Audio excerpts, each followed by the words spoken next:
तब सही लगी।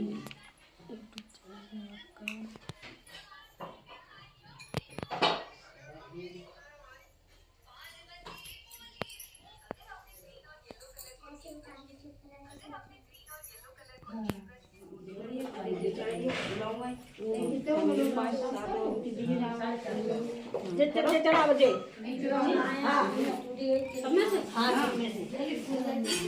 चढ़ा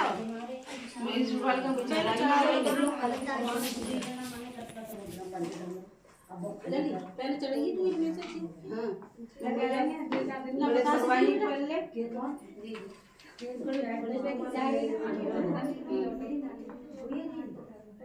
हाँ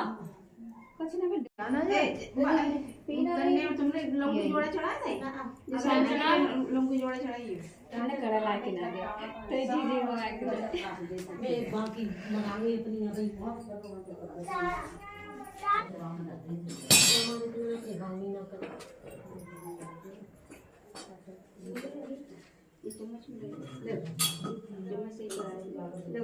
का बड़ा जगह तो हटाई वहां से करेंगे और सब लोग कर लेंगे। अब जैसे ना जब टाइम लगा तो चले उठा चलेंगे। हां भैया हमारे शाम को और 4:30 बजे को उठी नहीं और मैं रात में 5 बजे तक सब्जी थब्जी सब काट पीट के सब तैयार करके लाई करी तो बहुत जल्दी आलू उबाले फिर खोया करो अब रात को करो फिर आगे सवेरे करो। अंजलि फोन पकड़िए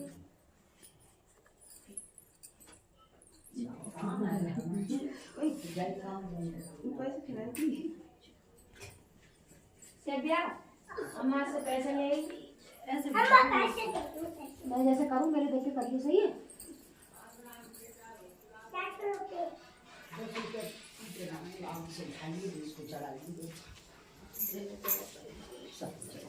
जहाँ रखे हुआ वहाँ रखे काम मैं करूँ तो बताऊँ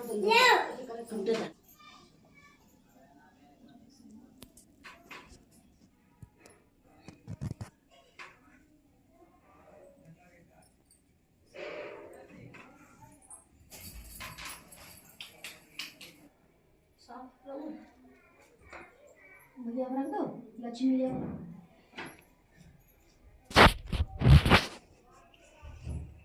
दोनों हाथ लगा लो पर एक हाथ से नहीं करते हैं पूजा। कटोरा में से दोनों हाथ लगा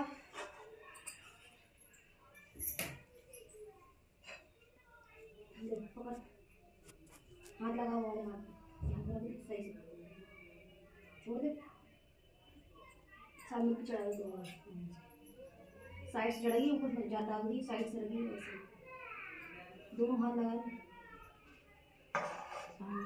कपूर मिलाएगा तो जल्दी जल्दी हुई सही है खाली एक ही मिलाई का नाम रमानाथ वह जीविका के लिए परदेश चला गया। पुत्र के विदेश आगमन के पश्चात उसकी बूढ़ी माँ बहुत ही चिंता एवं दुखी रहा करती थी। उसकी चिंता का विशेष कारण यह था कि उसकी पुत्र बहू उसे प्रायः नित्य हरी खोटी बातें सुनाया करती थी। इसलिए बुढ़िया प्रतिदिन अत्यंत चिंतित और उदास भाव से घर के बाहर स्थित एक कुएं की जगह पर बैठकर आंसू बहाया करती थी। बुढ़िया का यह क्रम बराबर चलता रहा। एक दिन उस कुएं में से दिए की माँ नामक एक स्त्री निकली और उसने बुढ़िया से पूछा, ओ बुढ़िया माँ, तुम इस तरह से यहाँ बैठकर क्यों रोती रहती हो? तुम्हें किस बात का कष्ट है? तुम अपना दुख मुझे बताओ, मैं तुम्हारे दुख को दूर करने का भ्रष्ट प्रयत्न करूंगी। बुढ़िया ने उस स्त्री के प्रश्न सुनकर भी उसका कोई जवाब नहीं दिया और उसी तरह बैठकर रोती रही। दिए की माँ द्वारा बार बार एक प्रश्न दोहराए जाने से बुढ़िया झुंझला उठी और उस बुढ़िया ने दिए की माँ से कहा, तुम मुझे बराबर ऐसा क्यों पूछ रही हो? क्या सचमुच ही तुम मेरे दुख जान लेने के पश्चात उसे दूर कर सकोगी? बुढ़िया की बात सुनकर दिए की माँ ने उत्तर दिया, मैं अवश्य ही तुम्हारे कष्टों को दूर करने का भ्रष्ट प्रयत्न करूंगी। बुढ़िया ने दिए की माँ का ऐसा आश्वासन पाकर मेरा बेटा कमाने के विचार से परदेश चला गया है। उसकी अनुपस्थिति के कारण मेरी बहू मुझे हमेशा बुरा भला कहकर कोसती रहती है। मेरे दुख का यही कारण है। बुढ़िया की बात सुनकर दिए की माँ ने उसे कहा, यहाँ के वन में संकटा माता रहती हैं, तुम अपना दुख उन्हें सुनाकर कष्ट से छुटकारा पाने के लिए विनती करो। वह बहुत ही दयालु हैं, उन्हें दुखियों से बहुत ही सहानुभूति है।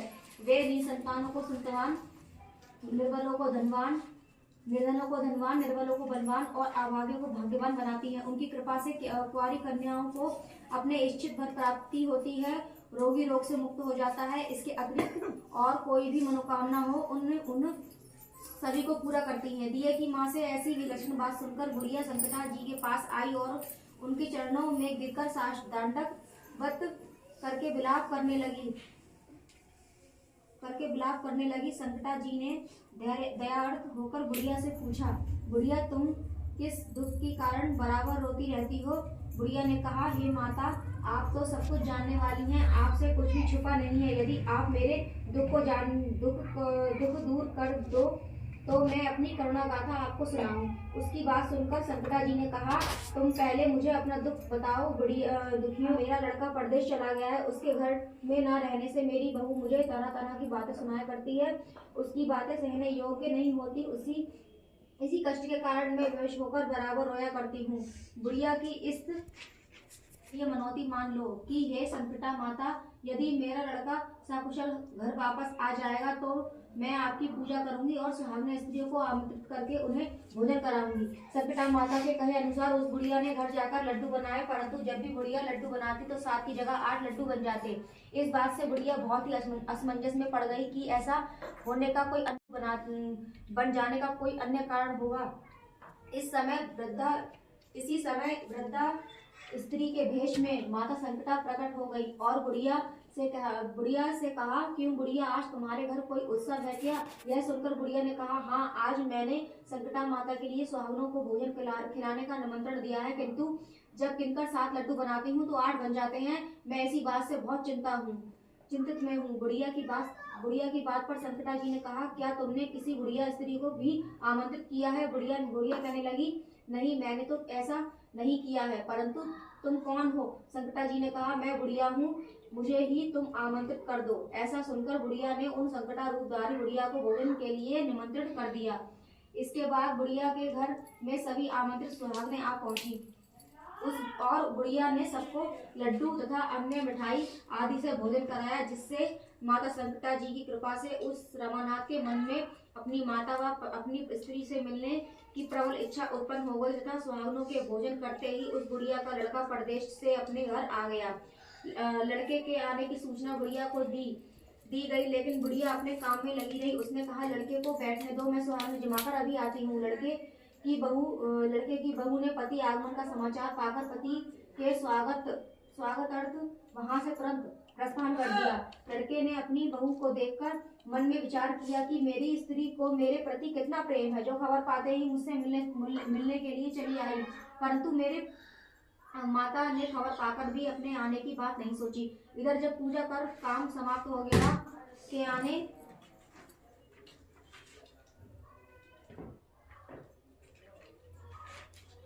माँ के आने पर लड़के ने पूछा, माँ तुम अब तक कहाँ रही? माँ ने उत्तर दिया, बेटा, तुम्हारी कुशलता के लिए मैंने संकटा माता से मनौती मांगी थी और उसी को पूरा करने के लिए सुहागनें जिमा रही थी। इसके बाद बहू का व्यवहार उसको सुनाया, जिससे सुनकर उसका प्यार अपनी स्त्री से हट गया और उसने माँ से कहा, माँ, इस घर में या तो मैं रहूंगा या ये रहेगी। बुढ़िया ने कहा, बेटा, मैंने तुम्हें बहुत बड़ी तपस्या से पाया है, इसलिए मैं तुम्हें नहीं छोड़ सकती, पर तेरे लिए मुझे बहू का त्याग करना पड़े तो मैं कर सकती हूँ। यह सुनकर लड़का ने अपनी स्त्री को घर से निकाल दिया।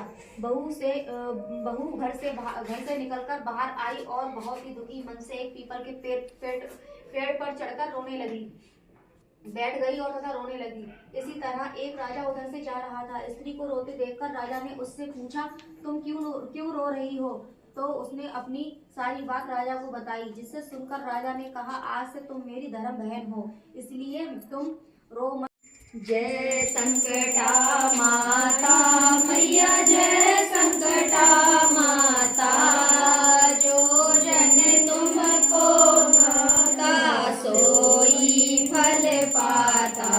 ओम जय संकटा माता, बुद्धि विधाता तू जग माता, सबके कारज सिद्ध करे मैया, सबके कारज सिद्ध करे। ब्रह्मा वेद पढ़े तेरे द्वारे, शिव शंकर जय जयकार करे। माई जय संकटा माता, शेर पीठ पर चढ़ी संकटा, भक्तों के भंडार भरे, बड़े बड़े दानव तुमने मारे, अपने जन के काज करे। माई जय संकटा माता, दे दर्शन की आश है मुझको, दे दर्शन कल्याण करे। इसलिए तो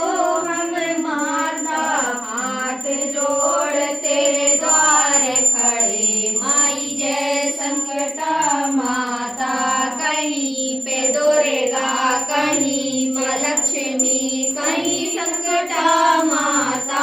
माई जय संकटा माता, रूप अनंत तुम्हारे भवानी, वरनऊं कैसी मैं अज्ञानी। माई जय संकटा माता, माई जय संकटा माता, सवा शेर या सवा पाँव की पिंडी बनावे, सात सुहागन दो कन्या को जिमावे। मम इच्छा पूरी कर जय संकटा माता, नहीं संकट आता।